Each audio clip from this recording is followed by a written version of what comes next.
দীর্ঘ 15 বছর 8 মাসের নির্যাতন থেকে মুক্তির পরে সেদিন ছাত্র জনতা, তাওহীদি জনতা, ওলামায়ে কেরাম, বিভিন্ন রাজনৈতিক দলের কর্মীদের ত্যাগের মাধ্যমে যে সফলতা অর্জন হয়েছিল, সেদিন গান বাজনা নয়, বরং অনেকদেরকে আমরা দেখলাম রাস্তার মধ্যে দাঁড়িয়ে তারা সিজদার মধ্যে ছিল। মক্কায় প্রবেশ করলেন, এরপর হজের কাজ সম্পূর্ণ করে আজ নবী করিম সাল্লাল্লাহু আলাইহি ওয়াসাল্লাম আরাফার ময়দানে উপস্থিত। যখন নবী করিম সাল্লাল্লাহু আলাইহি ওয়াসাল্লাম আরাফার ময়দানে উপস্থিত, এমন অবস্থায় জাবালে রহমতের নিকটে থাকা অবস্থায় আল্লাহ রাব্বুল আলামিন কোরআন কারীমের আয়াত নাযিল করলেন, আল ইয়াউমা আকমালতু লাকুম দীনাকুম। এই আয়াত আল্লাহ রাব্বুল আলামিন নাযিল করলেন। এটা শুধুমাত্র একটা আয়াত ছিল না, বরং সাহাবায়ে কেরাম রাদিয়াল্লাহু তাআলা আনহুর সেই দিনটা ছিল আনন্দের একটা দিন। সেদিন সাহাবায়ে কেরাম এই আয়াত অবতরণের পর সেই জাবালে রহমতের পাশে কেউ দাঁড়িয়ে দাঁড়িয়ে চিৎকার করে কাঁদতেছেন। সাহাবায়ে কেরামের হৃদয়ে মনে পড়ে গেল সেই প্রথম দিনের মক্কা ইসলাম গ্রহণের সেই নির্যাতনের অবস্থাগুলো মনে পড়ে গেল। সে আম্মার রাদিয়াল্লাহু তাআলা পরিবার, যাদের প্রতি চরম পর্যায়ে নির্যাতন ছিল, যাদেরকে নবী করিম সাল্লাল্লাহু আলাইহি ওয়াসাল্লাম নিজে সহযোগিতা করতে পারতেছিলেন না, যে পরিবারের পাশ দিয়ে যাওয়ার সময় শুধু নবী বলতেন, ইসবিরু ইয়া আলে আম্মার, আম্মারের পরিবার তোমরা ধৈর্য ধারণ করো। সেই আম্মার রাদিয়াল্লাহু তাআলা পরিবারের কথা সাহাবায়ে কেরামের মনে পড়ে গেল। হযরত সুমাইয়া রাদিয়াল্লাহু তাআলা আনহা, যাকে নির্মমভাবে শহীদ করে দেওয়া হয়েছিল, তার কথা মনে পড়ে গেল। মনে পড়ে গেল হযরত বিলাল রাদিয়াল্লাহু তাআলা আনহুর কথা, যাকে উন্মুক্ত বালুতে রেখে বুকে পাথর চাপা দিয়ে নির্যাতন করা হতো। সে বিলাল রাদিয়াল্লাহু তাআলার কথা মনে পড়ে গেল। সুহাইব রাদিয়াল্লাহু তাআলা আনহু, যিনি মক্কা থেকে মদিনায় হিজরত করার সময় তার জীবনের সকল অর্থগুলোকে কাফেরদের হাতে তুলে দেওয়ার প্রয়োজন পড়েছিল। পুরো মনে পড়ে গেল সে খাব্বাব রাদিয়াল্লাহু তাআলার কথা, যাকে সেই মক্কার কাবার চত্বরের পাশেই তাকে শুলিতে চড়িয়ে হত্যা করা হচ্ছিল। তিনি হত্যার পূর্ব মুহূর্তে আকাশের দিকে যখন তাকাচ্ছিলেন, সেখান থেকেও চেহারাকে মাটির দিকে নিয়ে যাওয়া হয়। যখন তিনি কাবার দিকে তাকিয়েছিলেন, সেখান থেকেও তার চেহারাকে ফিরে দেওয়া হয়। কত নির্মমভাবে দুনিয়া থেকে চলে যাওয়ার পূর্ব মুহূর্তে সে আরশের মালিকের আরশের দিকে তাকানোর সুযোগ ছিল না। কাবার মালিকের দিকে, সেই মালিকের ঘর, তার দিকেও তাকানোর কোনো সুযোগ ছিল না। যাকে শহীদ করে দেওয়া অবস্থায় তৎকালীন যুগের মক্কার কাফেররা আনন্দ করতেছিল। আর এমত অবস্থার মধ্যেও সে খাব্বাব রাদিয়াল্লাহু তাআলা আনহু, তিনি বলতেছেন এই কথা, ফুস্তু রাব্বিল কাবা, কাবার মালিকের কসম আমি সফলতা অর্জন করতেছি। সাহাবায়ে কেরামের তখন মনে পড়ে গেল পেটে পাথর বাঁধার কথা, উহুদের যুদ্ধের ময়দানে শহীদদের কাফনের কাপড় দিতে না পারার যন্ত্রণার কথা। ওই তো হামজা রাদিয়াল্লাহু তাআলা আনহু, যাকে 3 টুকরা কাফনের কাপড় পর্যন্ত দেওয়া যায় নাই। হযরত মুসআব রাদিয়াল্লাহু তাআলা আনহু, তাকে 1 টুকরা পূর্ণ কাফনের কাপড় দেওয়া যায় নাই। এই দীর্ঘ 23 বছর নির্যাতনের কথা মনে পড়ছে। তাই সাহাবায়ে কেরাম এই আয়াত অবতরণের পরে কান্না করে আরম্ভ করলেন। এক একজন সাহাবায়ে কেরাম খুশি হয়ে গেলেন, তাদের ত্যাগ এবং কুরবানি সফলতা পেয়েছে, তাদের আত্মত্যাগ আজ সফলতা পেয়েছে। সেই সন্তান হারানো বাবারা চিৎকার করে কাঁদতেছেন যে তাদের এই সন্তান হারানোর বেদনা সফলতা পেয়েছে। সে এতিম বাচ্চারা আজকে আনন্দ প্রকাশ করতেছে, তাদের বাবা হারানোর বেদনা আজকে পূর্ণতা পেয়েছে। রাসূল করিম সাল্লাল্লাহু আলাইহি ওয়াসাল্লামের উপর আয়াত নাযিল হয়েছে, আল ইয়াউমা আকমালতু লাকুম দীনাকুম। এটা ছিল সেদিন মুসলমানদের আনন্দের সর্বোচ্চ পর্যায়ের একটা বস্তু। এর মাধ্যমে আল্লাহ রাব্বুল আলামিন ইসলামকে পূর্ণতায় পৌঁছে দিয়েছেন। তা আমাদের ইসলাম পরিপূর্ণ একটা ইসলাম, সেখানে কোথাও কোনো ধরনের অসম্পূর্ণতা নেই। তাই ইসলামের উপরে চলতে গেলে একজন মুসলমান তার ব্যক্তি জীবন, পারিবারিক জীবন, সামাজিক জীবন, রাষ্ট্রীয় জীবন, কোথাও কোনো ধরনের অন্যের কাছ থেকে আদর্শ গ্রহণ করা প্রয়োজন নেই। কালমার্ক্স থেকে তার আদর্শ গ্রহণের প্রয়োজন নেই, লেনিনের কাছ থেকে আদর্শ গ্রহণের প্রয়োজন নেই, আব্রাহাম লিঙ্কনের কাছ থেকে আদর্শ গ্রহণের প্রয়োজন নেই, পুঁজিবাদী অর্থ ব্যবস্থা থেকে তার আদর্শ গ্রহণের প্রয়োজন নেই, সমাজতন্ত্র থেকে তার আদর্শ গ্রহণের প্রয়োজন নেই, গণতন্ত্রের সেই ধোঁকা থেকে তার আদর্শ গ্রহণ করা কোনো প্রয়োজন নেই, কারো কাছ থেকে আদর্শ গ্রহণ করা প্রয়োজন নেই। বরং ইসলাম পরিপূর্ণ একটা জীবন ব্যবস্থা। আল্লাহ রাব্বুল আলামিন ইসলামের ভিতরে সবকিছুকে রেখে দিয়েছেন। সৈয়দ সুলাইমান নদভী রাহমাতুল্লাহ আলাইহি যিনি ভারতের উল্লেখযোগ্য এক মহান ব্যক্তি, রাসূল করিম সাল্লাল্লাহু আলাইহি ওয়াসাল্লামের সিরাতের উপরে যিনি ভারতে ব্যাপকভাবে কাজ করেছেন, যিনি রাসূল করিম সাল্লাল্লাহু আলাইহি ওয়াসাল্লামের সিরাতকে মানুষের সামনে সুন্দরভাবে উপস্থাপন করেছেন, সেই সুলাইমান নদভী রাহমাতুল্লাহ আলাইহি তিনি খুতবাতে মাদ্রাজের ভিতরে এই কথাটাকে উপস্থাপন করেছেন। তুমি যদি একজন এতিম বাচ্চা হয়ে থাকো, তাহলে তুমি তাকিয়ে দেখো নবী মুহাম্মদের দিকে, যার বাবা আব্দুল্লাহ জন্মগ্রহণ করার পূর্বে মৃত্যুবরণ করেছিল। সুতরাং তুমি এতিম মুহাম্মদ থেকে তোমার আদর্শ খুঁজে পাবে। তুমি যদি কৈশোরের কোনো দুরন্তপনার বাচ্চা হয়ে থাকো, তাহলেও তুমি তাকিয়ে দেখো নবী মুহাম্মদের দিকে, তোমার জীবনের আদর্শ তার থেকে তুমি খুঁজে পাবে। তুমি যদি অল্প বয়সে অন্যের উপরে নির্ভরশীল কোনো ব্যক্তি হয়ে থাকো, যেমন নবী 8 বছর বয়সে তার দাদা ইন্তেকাল করেছিল এবং এরপর থেকে নিয়ে চাচার পরিবারে নির্ভরশীল একজন ব্যক্তি ছিলেন, তাহলেও তুমি অন্য কারো কাছ থেকে আদর্শ গ্রহণের প্রয়োজন নেই। অসহায় একজন ব্যক্তি নিজের জীবন কিভাবে কাটাইতে হয় তার দিক নির্দেশনা তুমি নবীর কাছ থেকে পাবে। সাহাবায়ে কেরাম জিজ্ঞেস করেছিলেন, হে আল্লাহর নবী, যখন আপনি চাচার উপর নির্ভর হলেন তখন আপনি কি করতেন? নবী করিম সাল্লাল্লাহু আলাইহি ওয়াসাল্লাম উত্তর দিয়েছিলেন, তখন চাচার পরিবারের বোঝা হতে চাই নাই, বরং আমি মক্কার মানুষগুলোর 1 টাকার বিনিময়ে বকরি চড়াতাম আর এই টাকা অর্জন করে চাচার পরিবারকে সহযোগিতা করার চেষ্টা করতাম। এই অসহায় অবস্থাও অন্যের উপর নির্ভর হয় নাই। তুমি যদি কোনো ব্যবসায়ী মানুষ হয়ে থাকো, তাহলেও তুমি তাকিয়ে দেখো নবী মুহাম্মদের দিকে, যিনি 12 বছর বয়সে চাচার সাথে ব্যবসা করার জন্য যাচ্ছেন। তুমি যদি কোনো সাংগঠনিক ব্যক্তি হয়ে থাকো, তাহলেও তুমি তাকিয়ে দেখো 16 অথবা 18 বছর মুহাম্মদের দিকে, যখন ওই সময়ে মক্কার ভিতরে দীর্ঘদিনের চলমান একটা যুদ্ধ, এই যুদ্ধকে বন্ধ করার জন্য সংগঠন তৈরি করা হলো হিলফুল ফুদুল। সেই সংগঠনের একজন সক্রিয় কর্মী নবী মুহাম্মদ। তাই তুমি কোনো সাংগঠনিক ব্যক্তি হতে চাও, নবী মুহাম্মদের কাছ থেকে তুমি আদর্শ গ্রহণ করো। তুমি যদি কোনো চাকরিজীবী মানুষ হয়ে থাকো, তাহলে তুমি তাকিয়ে দেখো নবী মুহাম্মদের দিকে, যিনি 24 বছর বয়সে খাদিজা রাদিয়াল্লাহু তাআলা আনহা যখন মুসলমান হন নাই, তার ব্যবসায়ীর সাথে চাকরির চুক্তির মাধ্যমে তিনি সেখানে কাজ করে যাচ্ছেন। তুমি তোমার জীবনের আদর্শ খুঁজে পাবে। তুমি যদি ছাত্র হয়ে থাকো, তাকিয়ে দেখো নবী মুহাম্মদের দিকে, যিনি 39 বছর বয়সে দীর্ঘ 6 মাস পর্যন্ত গারে হেরায় বসে আছেন, জিব্রাইলের সামনে ছাত্র অবস্থায় বসে আছেন। নবুয়তের 23টা বছরে জিব্রাইল থেকে ইলম অর্জন করতেছেন, জিব্রাইলের মধ্যস্থতায় মালিকের পক্ষ থেকে ইলম অর্জন করতেছেন। তুমি তোমার ছাত্র জীবনের আদর্শ নবী মুহাম্মদের কাছ থেকে খুঁজে পাবে। তুমি যদি শিক্ষক হয়ে থাকো, তাকিয়ে দেখো নবী মুহাম্মদের দিকে, কখনো তাকে খুঁজে পাবে কাবার চত্বরে, কখনো তুমি খুঁজে পাবে দারুল আরকামের ভিতরে, কখনো তুমি শিক্ষক খুঁজে পাবে সেই সুফা মাদ্রাসা, যিনি ছাত্রদেরকে পড়াচ্ছেন, তার কাছ থেকে তুমি আদর্শ খুঁজে পাবে। তুমি যদি কোনো খানকার ব্যক্তি হয়ে থাকো, তাকে দেখো নবী মুহাম্মদের দিকে, যিনি মসজিদে নববীর কোনো এক কোণা তার মুরিদদেরকে জিকির শেখাচ্ছেন। তুমি যদি কোনো পরাজিত দলের কর্মী হয়ে থাকো, তাকে দেখো নবী মুহাম্মদের দিকে, যিনি উহুদের যুদ্ধের ময়দানে পরাজিত একজন সৈনিক, তার জীবন থেকে তুমি আদর্শ খুঁজে পাবে।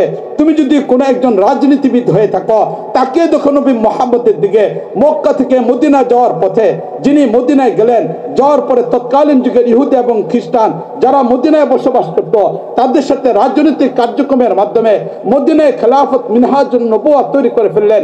তুমি তার কাছ থেকে আদর্শ খুঁজে পাবে। তুমি যদি বিজয় কোনো দলের সৈনিক হয়ে থাকো, তাকে দেখো নবী মুহাম্মদের দিকে, যিনি মক্কা বিজয়ে দীর্ঘ 21 বছর পরে যাদের দ্বারা নির্যাতিত হয়েছেন, মক্কায় 13 বছর যাদের দ্বারা নির্যাতিত হয়েছেন, বদরের প্রান্তরে, কখনো উহুদের প্রান্তরে, কখনো খন্দকের ময়দানে, তুমি তোমার জীবনের আদর্শ খুঁজে পাবে নবী মুহাম্মদের কাছ থেকে। তুমি যদি পিতা হয়ে থাকো, তাকে দেখো নবী মুহাম্মদের দিকে, যার ঘরে 4 জন কন্যা সন্তান, 3 জন মেয়ে সন্তান রয়েছে। তুমি যদি একজন স্বামী হয়ে থাকো, তাকে দেখো নবী মুহাম্মদের দিকে, যার ঘরে একই সময়ে 9 জন স্ত্রী রয়েছেন। মুআজ্জাদ হাজরিন, তুমি যেই হও না কেন, যেখানেই থাকো না কেন, যে অবস্থায় থাকো না কেন, মালিক আল্লাহ রাব্বুল আলামিন ইসলামকে পূর্ণ করেছেন আর নবী মুহাম্মদের মাঝে আল্লাহ রাব্বুল আলামিন আদর্শকে রেখে দিয়েছেন। মালিক ঘোষণাই করেছেন, লাকাদ কানা লাকুম ফি রাসূলিল্লাহি উসওয়াতুন হাসানা, নবী মুহাম্মদের মাঝে আল্লাহ রাব্বুল আলামিন আদর্শকে রেখে দিয়েছেন। এই তো হলো আমাদের ইসলাম, যে ইসলাম পরিপূর্ণ একটা জীবন ব্যবস্থা। তাই আমাদের একজন মুসলমানের অন্য কারো কাছ থেকে কিছু নেওয়ার প্রয়োজন নেই, কোনো ব্যক্তি জীবনেও নেওয়ার প্রয়োজন নেই। পারিবারিক জীবনেও নেওয়ার দরকার নেই, সামাজিক জীবনে নেওয়ার প্রয়োজন নেই, রাজনৈতিক জীবনে কাউকে নেতা বানানোর প্রয়োজন নেই। বরং আমাদের সামনে রাসূল করিম সাল্লাল্লাহু আলাইহি ওয়াসাল্লাম হলেন আদর্শ, ওনার জীবনের মাঝেই আমাদের সবকিছু রয়েছে। এই পূর্ণতা ইসলামের বড় একটা বৈশিষ্ট্য। দ্বিতীয় নাম্বার, ইসলাম এমন একটা ধর্ম যেখানে অস্পষ্ট বলতে কিছু নেই। কেউ বুঝবে কেউ বুঝবে না এমন কোন মাসলা ইসলামের ভিতরে নেই। কিছু উলামায়ে কেরাম বুঝবেন, বাকি সাধারণ মানুষ বুঝবে না এমন কোন মাসলা ইসলামের মাঝে নেই। বাতিনি বস্তু বলতে ইসলামের মাঝে কোনো কিছু নেই, এটা পীর মুরিদেই বুঝবেন, অন্য কেউ বুঝবে না এমন কোন ইলম ইসলামের মাঝে নেই।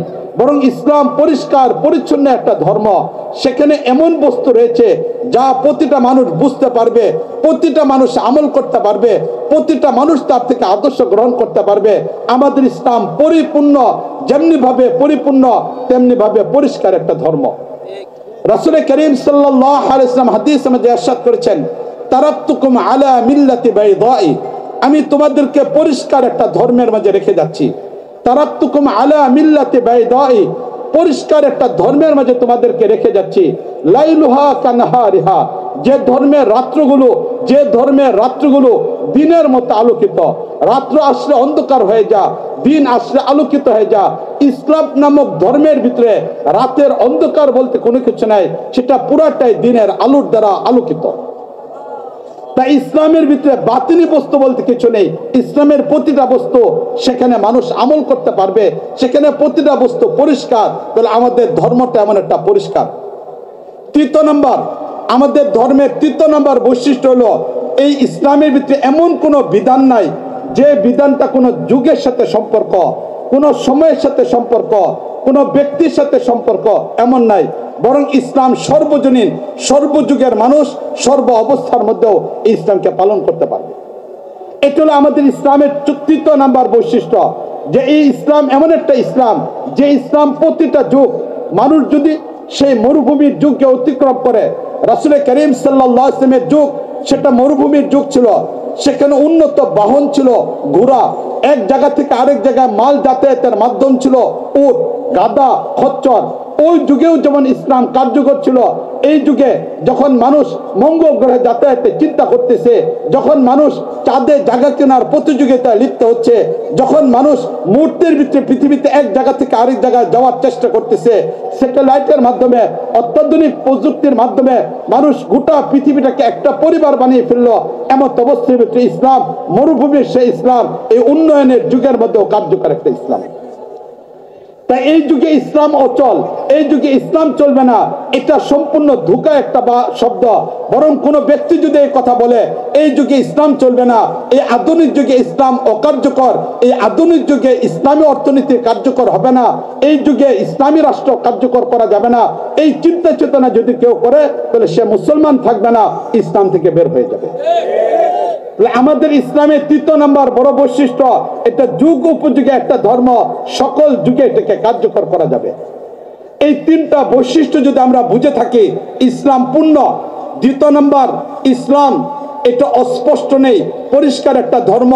তৃতীয় নাম্বার, ইসলাম এমন একটা ধর্ম যেটা সকল যুগে কার্যকর হবে।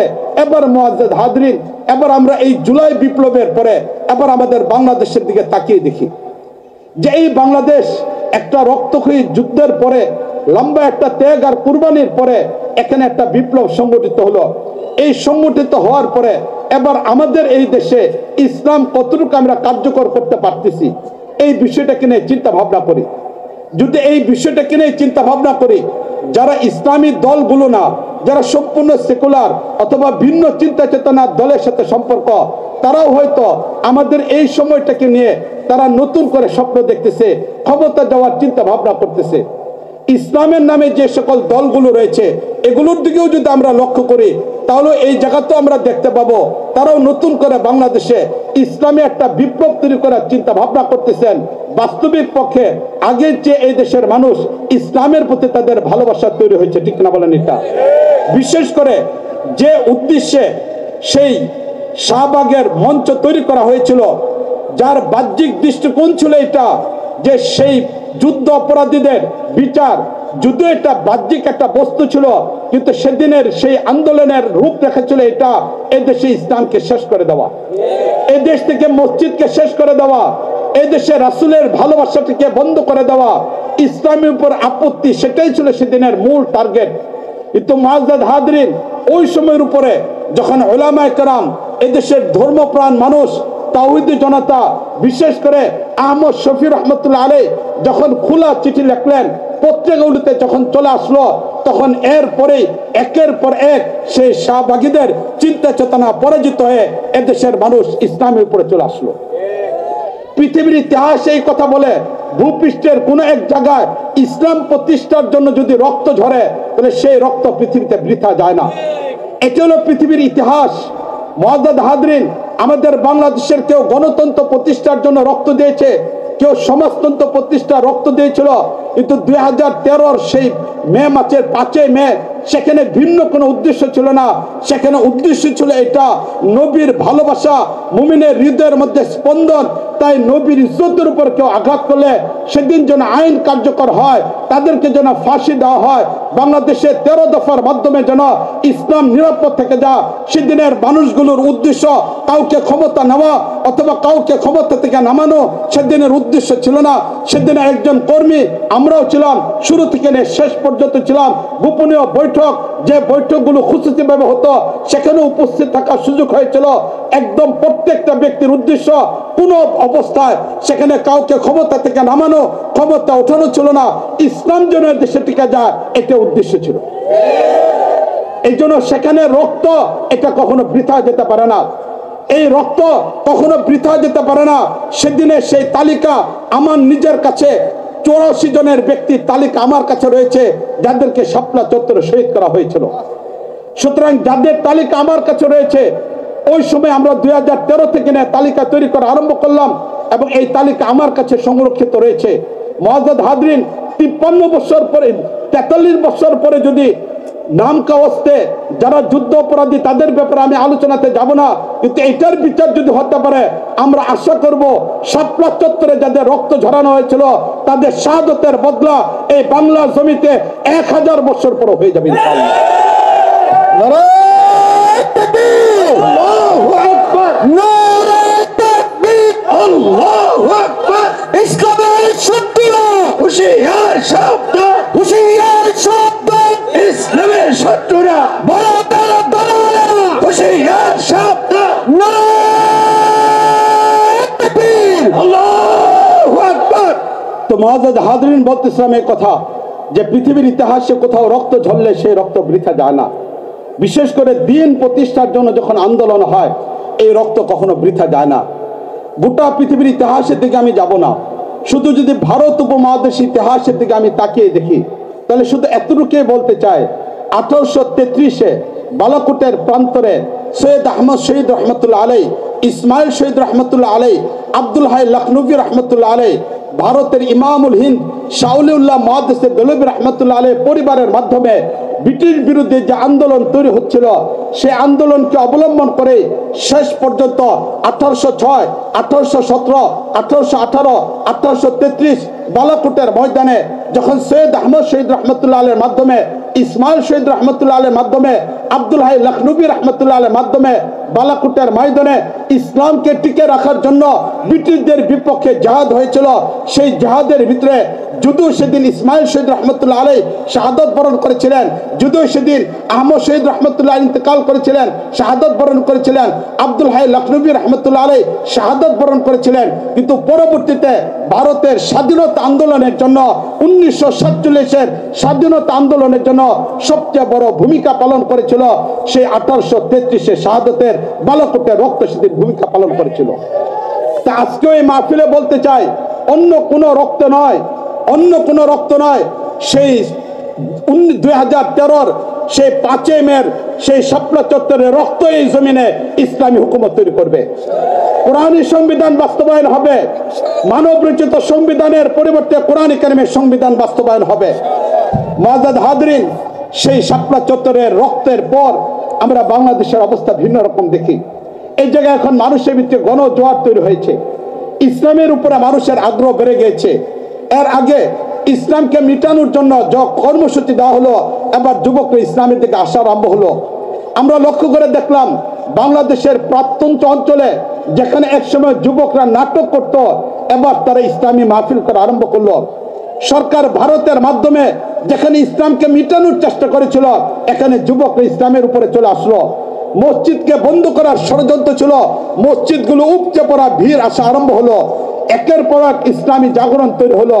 এই অবস্থা আমরা দেখলাম 2024-এ যখন গণ আন্দোলন হলো, যখন সফলতা চলে আসলো, ওই দিনের বিক্ষিপ্ত বিভিন্ন জায়গার ভিডিওগুলো পত্রিকাগুলোতে আসছে, অনলাইনের মধ্যে আসছে। সেদিন একদিক থেকে দীর্ঘ 15 বছর 8 মাসের নির্যাতন থেকে মুক্তির পরে সেদিন ছাত্র জনতা, তাওহীদি জনতা, ওলামায়ে কেরাম, বিভিন্ন রাজনৈতিক দলের কর্মীদের ত্যাগের মাধ্যমে যে সফলতা অর্জন হয়েছিল, সেদিন গান বাজনা নয়, বরং অনেকদেরকে আমরা দেখলাম রাস্তার মধ্যে দাঁড়িয়ে তারা সেজদার মধ্যে ছিল, তারা আল্লাহর দরবারে কান্নাকাটি করেছিল।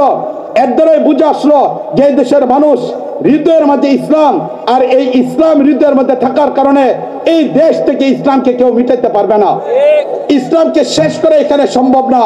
তাহলে মুআজ্জাজ হাজরিন, এই যে ইসলামের একটা বিপ্লব চলে আসলো, ইসলামের একটা জাগরণ তৈরি হলো, এই জাগরণকে যদি আমরা সফলতায় নিতে চাই তাহলে কোন পদ্ধতিতে নিতে হবে, এই বিষয়টা মূলত আমি আলোচনা করব।